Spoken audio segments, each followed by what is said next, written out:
नमस्कार, आप देख रहे हैं न्यूज 18। मैं हूं आपके साथ मेनका चौधरी और रोपड़ से इस वक्त की बड़ी खबर आ रही है। रोपड़ जेल में अधिकारियों की एक मीटिंग चल रही है। मुख्तार को शिफ्ट करने के मामले पर यह बैठक बुलाई गई है।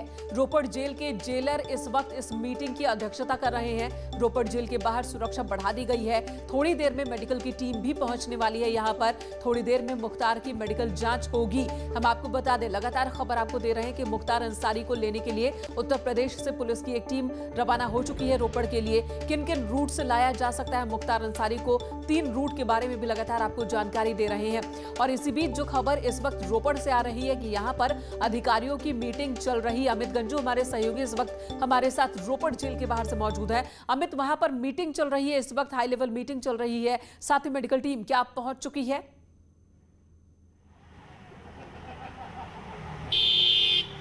देखिए मेनका जी, मैं आपको बताना चाहूंगा कि इस रूपनगर के, जिसे रोपड़ का नया नाम रूपनगर है, इसको हो सकता है आज से 2 वर्ष पूर्व कोई न जानता हो, लेकिन मुख्तार अंसारी के आने के बाद से जहां एक और सुरक्षा इस क्षेत्र की चाक चौबंद कर दी गई, वहीं अब जब इसे वापस यूपी के इस बांदा में भेजा जा रहा है, उसके लेके सरगर्मियां तेज है। मैं अपने पहले कैमरामैन से कहूंगा यहाँ का दृश्य दिखाने की कोशिश करें, क्योंकि अंदर पूरी जो यहाँ के पास इस वक्त सीधे रुख कर लेते हैं छत्तीसगढ़ का, जहां पर गृह मंत्री अमित शाह पहुंच चुके हैं।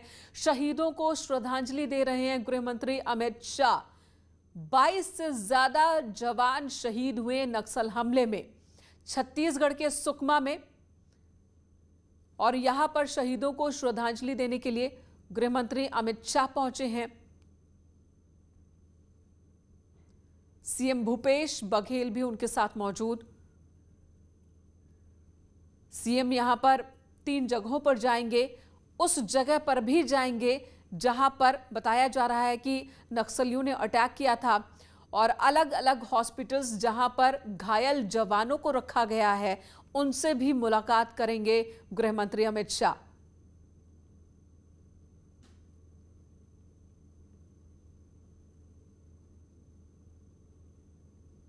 असम के चुनावी दौरे पर थे गृह मंत्री अमित शाह, लेकिन कल जैसे ही नक्सल अटैक की खबर आई, उसके बाद दौरे को छोड़कर बीच में ही छत्तीसगढ़ के लिए रवाना हुए गृह मंत्री, और अब यहां छत्तीसगढ़ में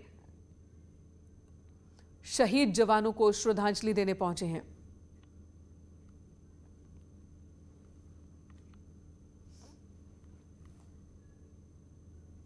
और बात एक बार फिर मुख्तार अंसारी की करते हैं। मुख्तार अंसारी, जिसे लाने के लिए यूपी पुलिस की टीम रवाना हो चुकी है, रास्ते में है। एडीजी प्रयागराज प्रेम प्रकाश इस टीम को मॉनिटर कर रहे हैं। 12 गाड़ियां इस काफिले में शामिल है, जिसमें एक एम्बुलेंस भी है, वज्र वाहन भी है, डॉक्टर्स की टीम शामिल है। और वहां रोपड़ में क्या हो रहा है ये भी हम आपको बता रहे हैं। रोपड़ में सुरक्षा व्यवस्था कड़ी कर दी गई है।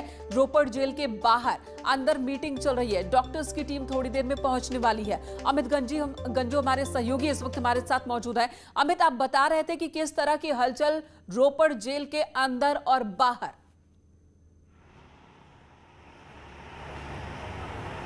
देखिए मेनका जी, बताना चाहूंगा, मैं अपने कैमरामैन अनिल से फिर एक बार कहूंगा कि इसका दृश्य दिखाने की कोशिश करें कि यहाँ पूरे लोगों जो इस जेल की बात की, इसको पूरे चाक चौबंद यहाँ व्यवस्था कर दी गई है। सुरक्षा के पूरे इंतजाम किए गए।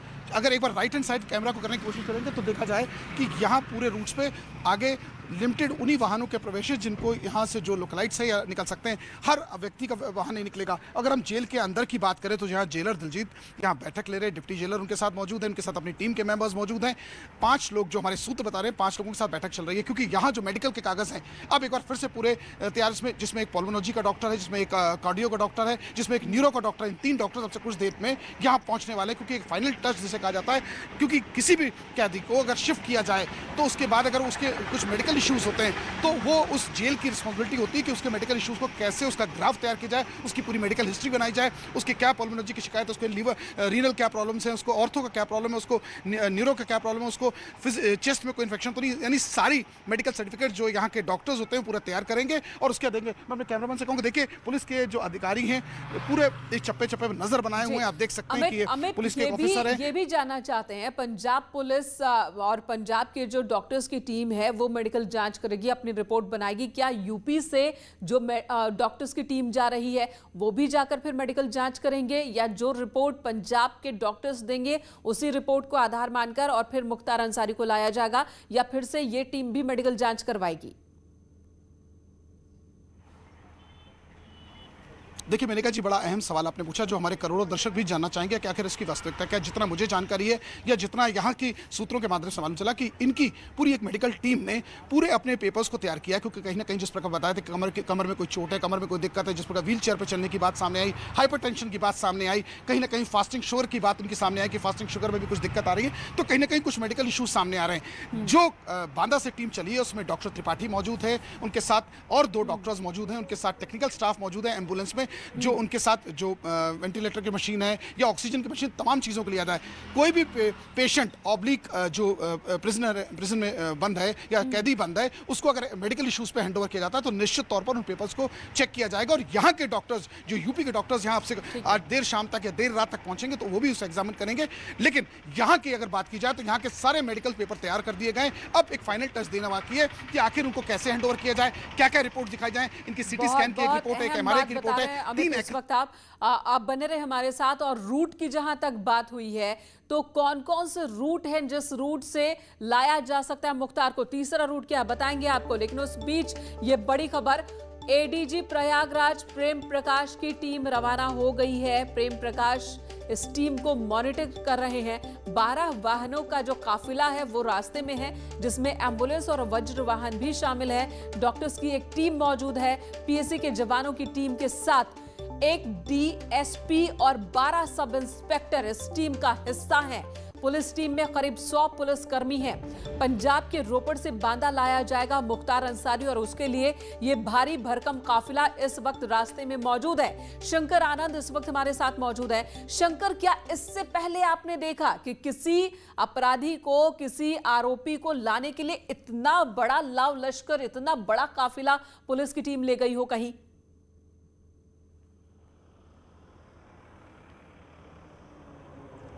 बहुत कभी ऐसा देखने को मिलता है कि जिस तरह से बकायदा लाव लश्कर की तैयारी हुई है, जिस तरह से बकायदा मुख्तार अंसारी का जो एक कद है, जो कभी बाहुबली नेता कहलाता था, और उसी बात को ध्यान में रखते हुए इस मामले पर, और जिस तरह से बकायदा पिछले कुछ समय में संदिग्ध गतिविधियां देखने को मिली, खासकर किस तरह से बकायदा उसका एम्बुलेंस कहीं यहाँ मिलना, कभी अलग लोकेशन पे मिलना, लोकेशन एम्बुलेंस के साथ में जिस तरह से बकायदा कई और भी जानकारी मिल रही थी। लिहाजा इसी बात को देखते हुए, जो संदिग्ध गतिविधियां हैं उसको देखते हुए, इतनी जो सुरक्षा व्यवस्था, जो एक पुख्ता सुरक्षा व्यवस्था वो किया जा रहा है। और इस वक्त में मैं आपको दिखाना चाहूँगा, जो नेशनल हाईवे है जो चंडीगढ़ में बकायदा, वहाँ पर भी सुरक्षा व्यवस्था काफ़ी कड़ी है।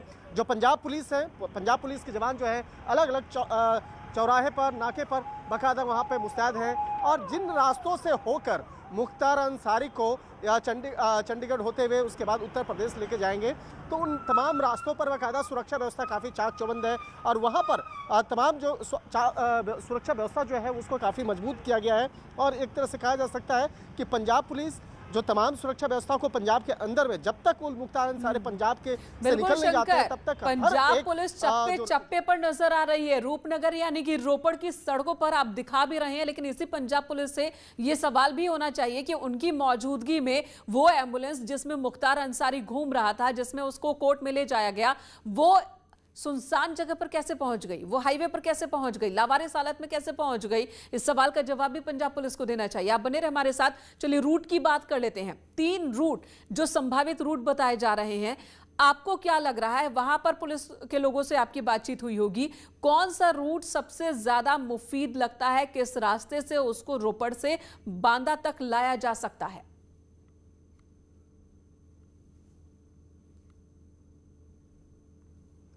देखिए, रूट के बारे में ना पंजाब पुलिस बताएगी, ना ही उत्तर प्रदेश पुलिस बताएगी, क्योंकि मुख्तार अंसारी एक साधारण व्यक्ति नहीं है। जिस तरह से वो बाहुबली रहा, जिस तरह से उसका कद है इतना बड़ा हुआ, और जिस तरह से एक गैंगस्टर राज कभी उसका चलता था, तो इस मामले पर बाकायदा उसके दुश्मन भी कई हैं। तो लिहाजा इस बात को ध्यान में रखते हुए उसकी सुरक्षा व्यवस्था काफी सुरक्षा के लिहाज से रूट को लेकर अभी तक कोई खुलासा नहीं कर रही है पुलिस, ना तो पंजाब की पुलिस, ना ही यूपी की पुलिस। लेकिन आगे की जो खबर होगी मुख्तार अंसारी से जुड़ी हुई, उस पर हमारी नजर बनी हुई है। न्यूज़ 18 अपने दर्शकों को खबर पहुंचाता रहेगा। लेकिन इस बीच बीच एक और बड़ी खबर, सीधे रुख कर लेते हैं छत्तीसगढ़ का, जहां पर इस वक्त गृह मंत्री अमित शाह और छत्तीसगढ़ के मुख्यमंत्री भूपेश बघेल मौजूद हैं। यहां पर मौन व्रत धारण किया गया है। शहीदों की शहादत को नमन करते हुए उन्हें श्रद्धांजलि देने के लिए पहुंचे हैं गृह मंत्री अमित शाह। छत्तीसगढ़ के जगदलपुर की यह तस्वीर हम आपको दिखा रहे हैं।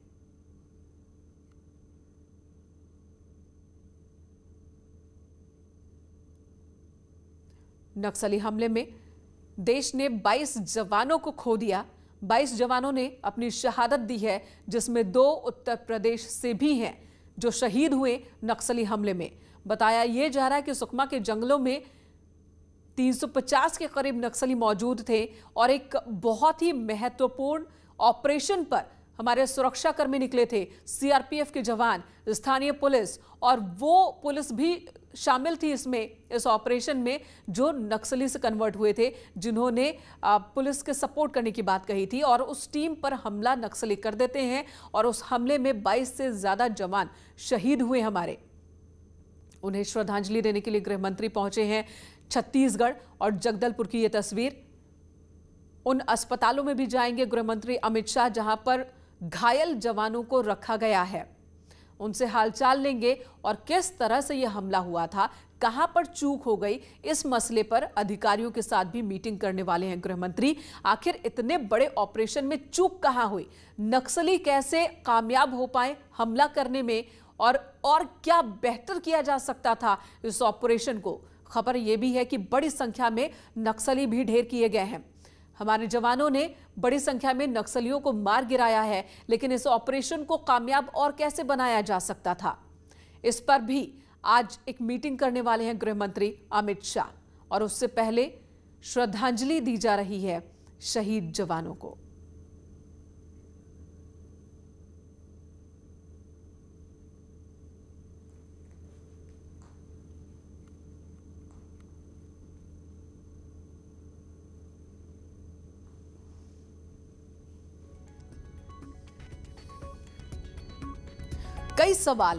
कई सवाल हैं जिनके जवाब मिलने बहुत जरूरी है। कहा यह जा रहा था कि भारत में जो नक्सल समस्या एक वक्त बहुत बड़ी हो गई थी, उस समस्या पर पूरी तरह से लगाम लगा दी गई है। उस समस्या पर उसका समाधान निकाल लिया गया है। नक्सलियों की कमर तोड़ दी गई है, ये दावे किए जा रहे थे लगातार। और इसी बीच नक्सलियों की ओर से इतना बड़ा हमला होता है। छत्तीसगढ़ के बीजापुर में नक्सलियों के साथ मुठभेड़ में अयोध्या और चंदौली के 2 लाल भी शहीद हुए हैं। अयोध्या के रहने वाले राजकुमार यादव सीआरपीएफ के कोबरा कमांडो विंग में तैनात थे। शहीद होने की खबर से पूरे गांव में इस वक्त शोक की लहर है। शहीद के घर पहुंचे जिलाधिकारी ने परिजनों से मिलकर उन्हें सांत्वना दी। साथ ही मुख्यमंत्री की ओर से घोषित 50 लाख रुपए की आर्थिक मदद, परिवार में एक व्यक्ति को सरकारी नौकरी और शहीद जवान के घर की सड़क को उनका नाम दिए जाने की बात कही। वहीं चंदौली की ये तस्वीर दिखा रहे हैं, वहां पर भी मातम का माहौल है, वहां पर भी माहौल गमगीन है, क्योंकि चंदौली ने भी अपने लाल को खोया है। शहीद धर्मदेव के गांव ठेकहा चैका में इस वक्त की तस्वीर आप देख पा रहे हैं। जैसे ही उनके लाल की शहादत की खबर गांव पहुंचती है, पूरा का पूरा गांव शहीद के घर इकट्ठा हो जाता है। डीएम ने परिजनों से मुलाकात कर उन्हें सांत्वना दी और सरकार की ओर से जो सहायता की बात कही गई है वो जानकारी दी, भरोसा दिया। यहां एक ब्रेक के लिए रुके। इस वक्त उत्तराखंड से बड़ी खबर, जहां पर आग बुझाने के लिए एयरफोर्स के 2 चॉपर पहुंच चुके हैं और उन्होंने अपना अभियान शुरू भी कर दिया है। चॉपर टिहरी और पौड़ी के जंगलों में लगी आग पर पानी का छिड़काव कर रहे हैं। आपको बता दें, जंगल की आग की चपेट में अब तक 1360 हेक्टेयर का इलाका आ चुका है। वन संपदा को काफी नुकसान पहुंचा है। महीनों से ये आग धधक रही है। तस्वीरें जो इस वक्त आप देख रहे हैं, एयरफोर्स के चॉपर की एक्सक्लूसिव तस्वीर। 2 तरफ से इस आग पर काबू पाने के लिए पानी का छिड़काव शुरू किया जा रहा है। एयरफोर्स की ओर से 2 चॉपर भेजे गए हैं और इन 2 चॉपर्स की मदद से आग पर काबू पाने की कोशिश हो रही है। हालांकि ये सवाल जरूर उठ रहे हैं कि ये कदम क्या पहले नहीं उठाया जा सकता था। अब तक लाखों की वन संपदा का नुकसान हो चुका है, जंगली जीवों का नुकसान हो चुका है, अब जाकर ये कदम उठाया जा रहा है। इससे पहले उत्तराखंड की सरकार ने निवेदन किया था, जिसे केंद्र ने माना और एयरफोर्स की ओर से हरी झंडी दी गई। 2 चॉपर भेजे गए। कल ही ये चॉपर यहां पर आए थे और अब देखिए पानी भरने के बाद ये चॉपर रवाना हो चुके हैं जंगलों पर छिड़काव के लिए, धधकते हुए जंगलों को बुझाने के लिए। अभियान की शुरुआत हो गई है। टिहरी और पौड़ी के जंगलों में जो आग लगी है उसे बुझाने की शुरुआत, उसे बुझाने की कवायद चॉपर की मदद से बस कुछ ही पलों में शुरू हो रही है। रुकेंगे एक ब्रेक के लिए, खबरों का सिलसिला न्यूज़ 18 पर जारी है।